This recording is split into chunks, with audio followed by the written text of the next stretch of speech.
there, thanks for tuning into Duckbricks. I'm Chris, and this is the smallest new LEGO One Piece set. It's the Windmill Village Hut. I found this set really interesting to actually have been made because it's based off of an early flashback of Luffy's childhood, featuring Shanks, Makino, and of course a young Monkey D. Luffy. It's a really cool scene that points to the origins of the main hero of One Piece, but as it is, I just think it's a very fascinating set to be made as an actual LEGO product, because the scene isn't really very action-packed, but it is kind of a slice of life thing to showcase his origins. It's a cool small set, a good opener to the One Piece theme, so let's jump into an early review right now. This right here is our introduction to the One Piece theme. 75636 is the Windmill Village Hut. It retails for $30 US or 30 euros and comes with 299 pieces, which is honestly pretty perfect value. I don't really have anything to complain about with the price of this set, which is a surprise to be sure, but a welcome one, especially given the pretty high prices of a lot of other licensed LEGO sets this year alone. It's a really interesting topic for a LEGO set, and honestly not one that I really expected LEGO to cover, given that it basically is, at least in the anime and the live action, not in the manga, but at least in those two mediums, a flashback scene depicting the origins of Monkey D. Luffy, and LEGO typically doesn't tend to cover those. It is really cool to get a minifigure of Shanks, which, spoiler alert, will become a lot more useful and relevant throughout future seasons of One Piece, but as it is right now, it's just a nice way to depict this very early scene where there's basically no conflict and it's really just a chill place for Monkey D. Luffy to hang out. On one side of the board here, you have your notices area, which I think is really cool, which hints towards the collectability gimmick of all of the sets, including wanted posters, which are randomized throughout the sets. Mine came with an Alvida wanted poster, which obviously was random, but I actually think that's pretty pertinent because that was basically the first villain we see Luffy fight in the live action show. The roof is removable, and you can go ahead and take a look at the inside of Party's bar here. It's really interesting to see a bar depicted in LEGO form because typically LEGO tends to stray away from like depicting alcohol and stuff like that, but I think it is a really nice build. I like it for what it is, and while it is fairly simple, this does feel the most like what an original LEGO pirate set could be like. There's some pretty clever studs on the side techniques to tie everything together and add some detail, and I really love the use of the surfboard here for the menu, which I just think is a really clever design. This is the kind of build that you can repurpose to a lot of different things. You can have it be some sort of a beachside resort, use it for your own LEGO pirate stuff, or of course use it in the context of One Piece. And that's one of my favorite things about these sets, is just how ubiquitous a lot of these items feel.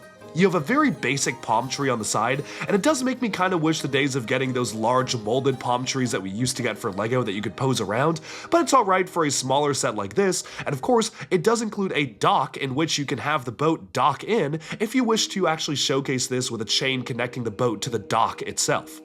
The set does include a couple of different interesting minifigure components, which we'll take a look at when we take a look at the figures, but one other really cool thing about the side of this set is it basically doubles as a display board for all of the wanted posters you pick up throughout your journeys. This set only includes one of the randomized wanted posters, but I actually went around all my different sets and decided to showcase what all the posters would look like fully attached, and it's actually really cool. They do have the perfect amount of slots. There are 8 posters to collect throughout the line, and unfortunately, since these are randomized, you never really know what you're going to get, and despite receiving a copy of every single one of the new One Piece sets, I unfortunately never actually got a buggy wanted tile, which is very sad because my collection is incomplete and I'm probably going to have to get that one online or trade it with a friend. But otherwise, you can see a quick look at all the wanted posters here, and I figured it made sense to actually showcase all these wanted posters in this particular review because this is a set that is literally made to display all of them, and that's something I really appreciate, how much extra effort they put into allowing you to display these wanted posters. But with that, we can move on to the minifigures, and we're going to start off with the most interesting minifig to me, which is Shanks. Shanks features a brand new dual molded hat and hair combination piece, showcasing the iconic straw hat and his dark red hair underneath. He has a black fabric cape, which is quite nice. No printing on the legs, but I really don't think he needed it. And he also does come with an alternate hairpiece because of course he gives the hat to Luffy, and that's something I really do appreciate. There are a couple of different expressions which we'll take a look at in a second once we remove the cape here, where you can see he has kind of a more serene, smiling expression and then an angry expression on the back. And I really do appreciate just how much variability they gave to this figure. It's a fairly simple design with just kind of a white tunic, but I like how they did include an extra hairpiece as well, which is actually an Asian or BTS style of hairpiece recolored in dark red, which is a really nice color to get and one that I think is just going to be useful going forwards. For me, I think my favorite thing is just the attention to detail in these figures. They literally made two different hat pieces, one with hair and one without hair that can be held by a minifigure to symbolize characters giving the hat to other people. Like Shanks giving the hat to Luffy, and then Luffy later on giving the hat to Nami in the later finale of the series. Moving on from that, we have another character here, and that is Makino, who also really only appears in these flashback segments of the story. She is the bartender from Luffy's hometown of Fuchsia Village, the owner of Party's Bar, and it is a pretty obscure character to get in minifigure form, but kind of the perfect one to include in this set. We have a brand new headpiece printed on kind of this specialized newest type of skin tone, a dark green hairpiece, and a nice new print for the torso as well, which is pretty sweet, and I'm really happy to get that one. The star of the show, of course, is the young version of Monkey D. Luffy, and Luffy has the Gum Gum fruit, which is actually not a new mold. Those are just two eggshell pieces which are combined facing each other, which I think is a very clever way to depict the Gum Gum fruit, and of course an exclusive torso and headpiece to be used for this younger version of the character.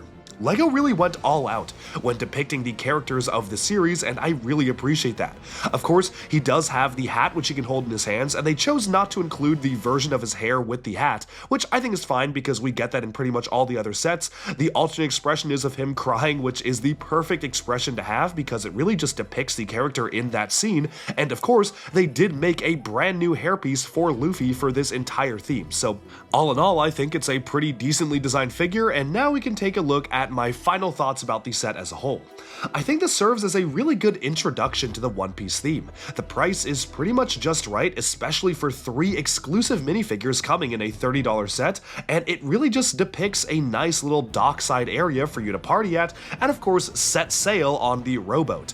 Honestly, I don't really have that much else to say about this one. It's a nice little charming look at Luffy's early life, and I love that they depicted this as a set, especially because some of the other sets are more conflict focused. It's important to have a set that really is just kind of a chill slice of life style of build, and I love it. It helps flesh out the world. It's a really cool additional set to get for the theme, and with that, we've summed up my early review. Thanks so much for tuning into Duck Bricks, and be sure to like and subscribe for even more LEGO news, reviews, discussion, and analyses coming your way very soon. Bye for now.